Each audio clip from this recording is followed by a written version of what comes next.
વડાપ્રધાન નરેન્દ્ર મોદીએ આજે ઓખાબેટ દ્વારકાને જોડતા સુદર્શન બ્રિજનું લોકાર્પણ કર્યું હતું।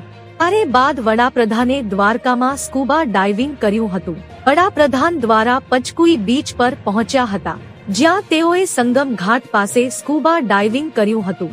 દ્વારકાના દરિયામાં જૂની દ્વારકા નગરીના અવશેષો છે।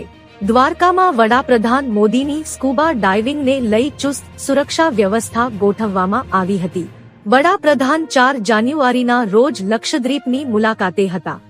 તે દરમિયાન તેમણે સોશિયલ મીડિયા પર તેમની ઘણી તસવીરો શેર કરી હતી। વડાપ્રધાને સ્નોર્કલિંગનો ફોટો સોશિયલ મીડિયા પર શેર કરી હતી અને કહ્યું હતું કે એડવેન્ચર કરવા માંગે છે તેમની યાદીમાં લક્ષદ્વીપ હોવું જોઈએ। મેં સ્નોર્કલિંગનો પ્રયત્ન કર્યો, આનંદદાયક અનુભવ હતો।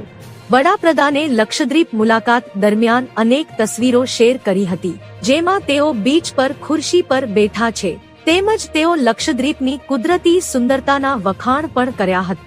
તો મિત્રો, હાલ માટે આટલું। મળીશું નવી અપડેટ સાથે જ। જો તમને અમારા વિડીયો પસંદ આવતા હોય તો વિડીયોને લાઈક કરી દેજો અને ભારત સમય ન્યૂઝ ચેનલને સબસ્ક્રાઇબ કરી બાજુમાં આવેલા બેલ આઇકોનને દબાવી દો, જેથી તમને આવા સમાચારની અપડેટ મળતી રહે।